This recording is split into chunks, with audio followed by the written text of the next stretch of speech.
Proses hukum kasus penganiayaan terhadap David Ozora, anak pengurus GP Ansor yang dilakukan oleh Mario Dandi Satrio masih terus bergulir.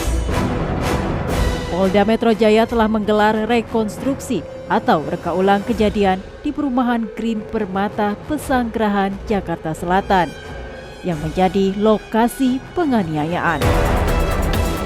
Sejumlah alat bukti seperti keterangan para saksi, riwayat percakapan di ponsel para pelaku, serta kamera CCTV di sekitar lokasi digunakan polisi untuk mengungkap kasus yang menjadi sorotan masyarakat itu. Mario Dandi tak bisa mengelak lagi atas sangkaan perbuatan pidana yang dilakukannya pada 20 Februari lalu itu. Ia pun mengikuti rekonstruksi yang terdiri dari 40 adegan. Dari persesuaian beberapa alat bukti ini, kita bisa menemukan peranan dari masing-masing tersangka yang ada di TKP tersebut. Ya. Sebagai contoh, misalnya yang tidak ada di rekaman HP, ternyata ini tercover dari CCTV yang ada. Itu pada saat pemeriksaan, kita padukan dengan digital forensik, hasil digital forensik, baik dari WA chat WA, ya, kemudian dari video. Kemudian video ini kita besarkan, apa kata-katanya itu muncul semua, free kick dan lain sebagainya. Saya tidak takut anak orang mati dan lain sebagainya itu muncul. Di lokasi rekonstruksi juga tampak mobil Jeep Rubicon yang terparkir di pinggir jalan. Kendaraan itulah yang dibawa Mario Dandi ke lokasi penganiayaan David Ozora. Kendaraan mahal yang turut viral itu seolah menjadi saksi bisu aksi keji anak muda berusia 20 tahun itu.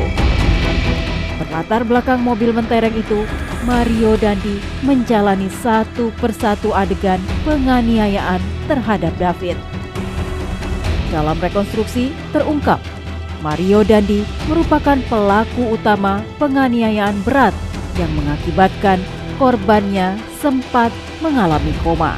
Kita dalam rangka membuat terang tindak pidana yang terjadi, kemudian kita melihat peranan dari masing-masing tersangka, dan juga dalam rangka pemenuhan unsur pasal yang kita sangkakan, mulai dari perencanaan, ya, kemudian pelaksanaan, dan juga di sini peranan dari masing-masing tersangka yang memberikan bantuan, memberikan kesempatan, memberikan sarana, dan juga keterangan untuk terjadinya kejahatan itu juga tergambar di sana. Sebelum terjadinya tindak pidana ini, ternyata tersangka MDS ini menghubungi beberapa orang dan memberitahukan akan melakukan tindakan pidana yang terjadi. Ya, sebelum kejadian, Mario sengaja mengajak bertemu David. Ajakan itu sempat ditolak David. Namun, dengan berbagai cara, Mario akhirnya berhasil membuat remaja berusia 17 tahun itu mau bertemu dengannya. Dalam rekonstruksi, terlihat juga adegan yang awalnya Mario dan David tampak mengobrol. Kemudian, ada adegan intimidasi yang dilakukan Mario terhadap David. Hingga adegan terjadinya penganiayaan brutal yang nyaris merenggut nyawa David. Tak ketinggalan pula aksi selebrasi ala Ronaldo yang dilakukan Mario usai menganiaya David menjadi bagian dalam reka ulang. Ini adegan yang bersangkutan melakukan selebrasi setelah melakukan free kick. Ini kan sudah dilakukan dia. Ini posisi setelah dia lakukan, posisi akhirnya seperti ini. Ya, seperti Cristiano Ronaldo.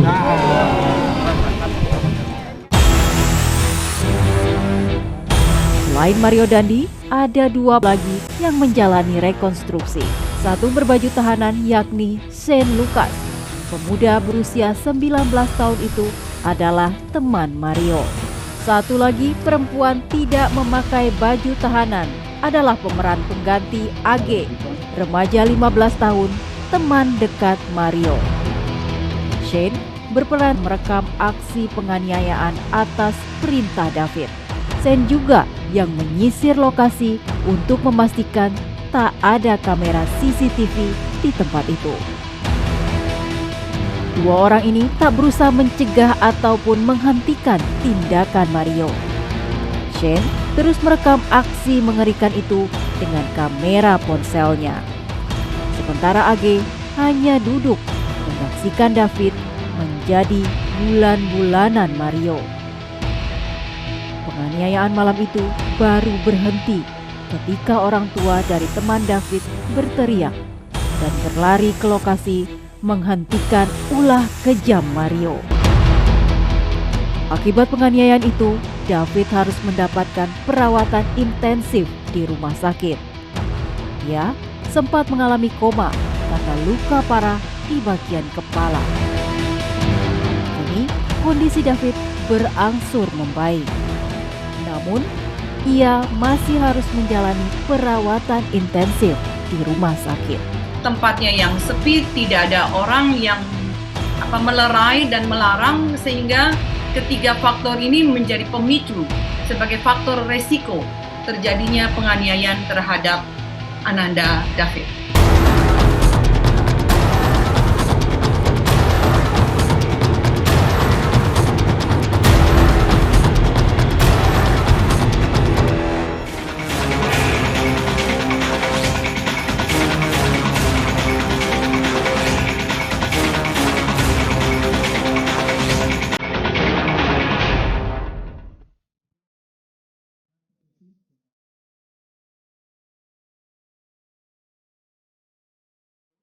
Rekonstruksi penganiayaan David Ozora yang digelar pada tanggal 10 Maret 2023 lalu di perumahan Green Permata Pesanggerahan, Jakarta Selatan menguak fakta-fakta baru. Peran AG, remaja perempuan berusia 15 tahun yang merupakan teman dekat Mario, menjadi sorotan.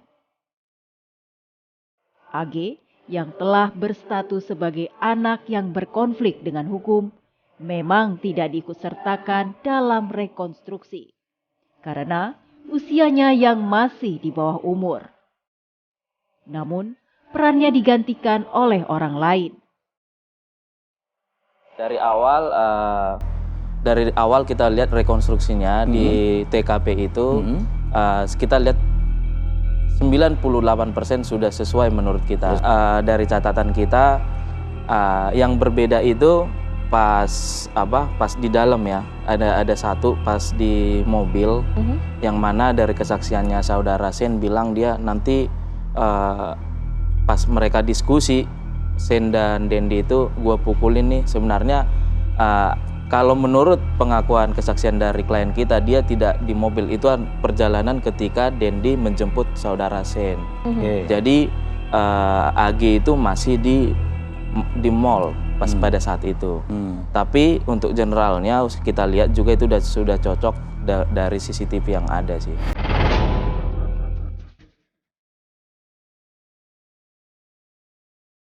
Rekonstruksi yang digelar juga mengungkap bahwa tak ada adegan AG bersuah foto ketika penganiayaan terjadi seperti yang ramai diperbincangkan.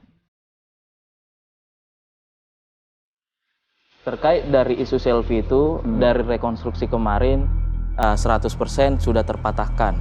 Artinya tidak ada sih. Artinya memang tidak ada, dan itu dikonfirmasi dari saksi N, ibu dari yang punya rumah, temannya ya. Jadi keadaannya itu berdasarkan CCTV yang juga sudah kita lihat dan rekonstruksi kemarin. Setelah pukulan terakhir ya, pukulan terakhir dari Dendi ya, klien kita ini seperti segitu, dia pucat. Dia sebelum dia di CCTV kita lihat dan rekonstruksi kemarin, dia itu bingung seperti ini ke korban itu. Dia turun, menundukkan kaki, dia bingung kayak benar-benar nge-freeze.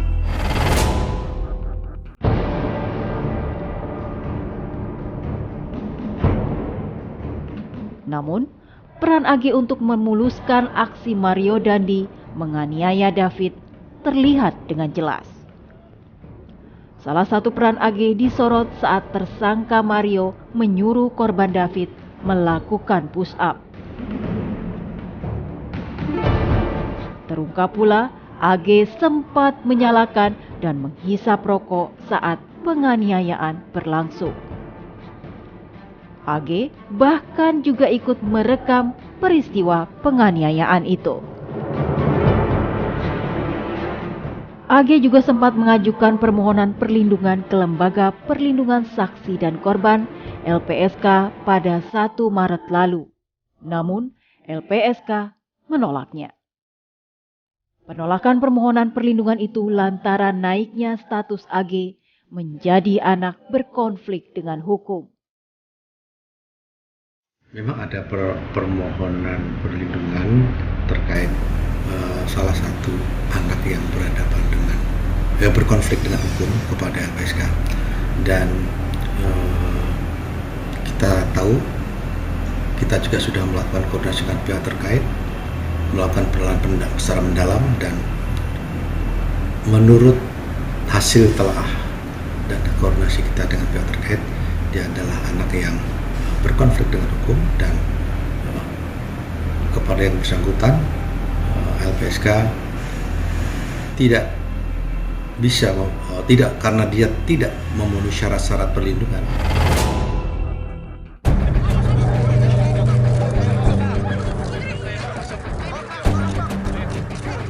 Ya, AG, perempuan yang masih berusia belia 15 tahun, kini harus menyandang status anak berkonflik dengan hukum karena perannya dalam penganiayaan berat pada David.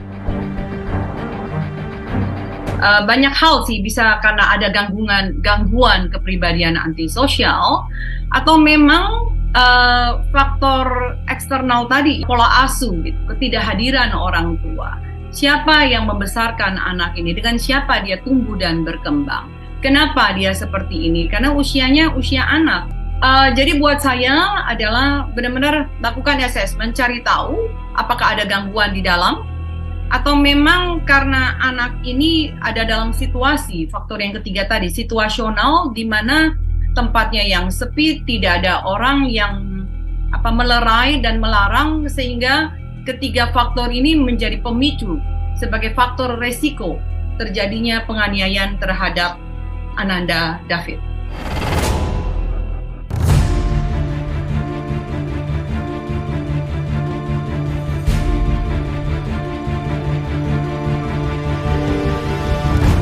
Tentang ancamannya, si Mario adalah tentang KUHP 351-359 karena kekerasan penganiayaan berat.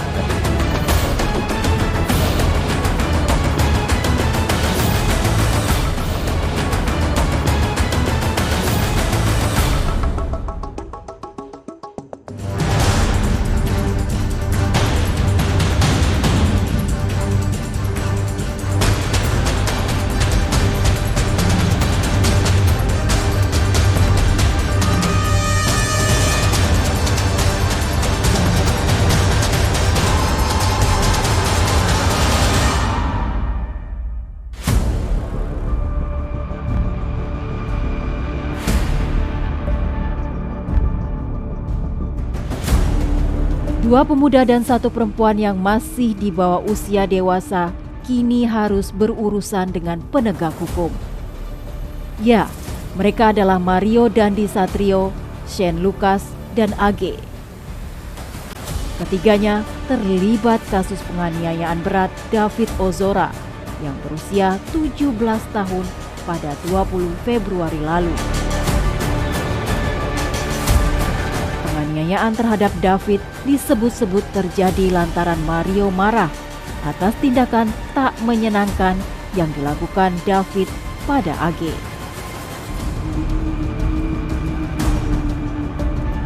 Mario Dandi dan Shane Lucas telah berstatus sebagai tersangka dan ditahan di Mapolda Metro Jaya. Sementara untuk AG, polisi menyebut statusnya adalah anak yang berkonflik dengan hukum. Rekonstruksi atas penganiayaan itu sudah digelar. Mario Dandi menjadi pelaku utama dalam peristiwa yang mengakibatkan korban David sempat mengalami koma.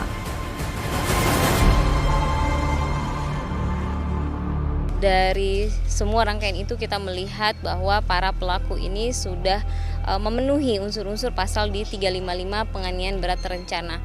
Mereka datang ke sini sudah dengan satu frame, ya, kemudian tidak ada dari satu pelaku pun yang berusaha untuk mencegah terjadinya penganiayaan. Bahkan mereka seperti bagi-bagi tugas, ya, yang tadi tersangka S ada yang untuk menjaga lingkungan, kemudian ngecek CCTV, ketika ada security yang datang dia yang memberitahu sehingga persekusi yang awalnya tadi sedang dilakukan dihentikan dulu kemudian dilanjutkan lagi gitu. Jadi banyak tahapan-tahapan dari proses persekusi ini yang justru menguatkan perbuatan penganiayaan berat mereka ini.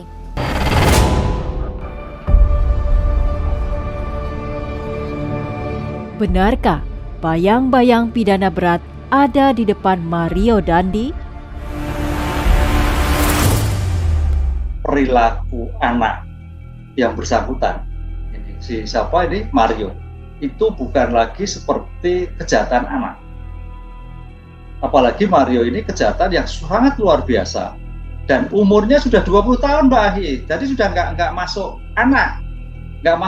Dia sebagai kejahatan seperti hanya diatur pasal 80, kemudian 209 Undang-Undang Anak, juga KUHP.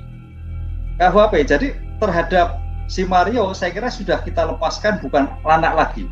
Tentang ancamannya, si Mario adalah tentang KUHP 351 359 karena penganiayaan berat, kan? Karena dengan lukanya cukup berat, apalagi kalau kita lihat kemarin berhentinya pun bukan karena kehendak si pelaku, berhentinya karena kehendak ada orang lain tahu.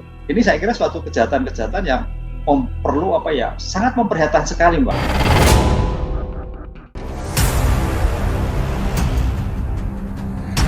Lalu, bagaimana dengan pelaku lainnya? Termasuk juga AG yang masih di bawah usia dewasa. Antara Seni dan Mario peradilan dewasa, tetapi tentang AG masuk peradilan anak.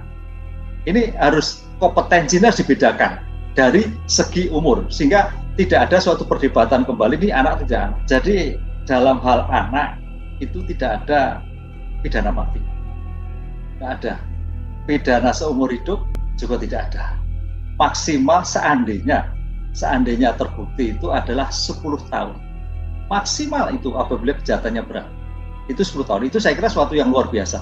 Oleh karena itu ya mudah-mudahan tidak sampai terjadi situ terhadap pemidananya. Karena ancaman-ancaman pidana itu memang dibedakan antara pidana anak dan bukan anak. Jadi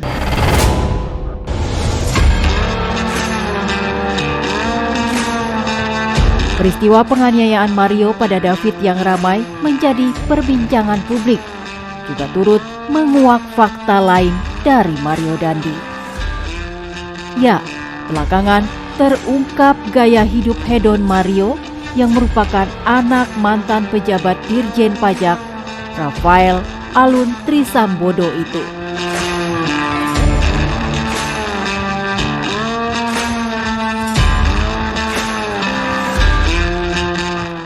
Sederet aksinya pamer kendaraan mewah viral di media sosial. Mulai dari pamer moge atau sepeda motor gede, disertai aksi freestyling dengan mogenya itu di jalan protokol di ibu kota.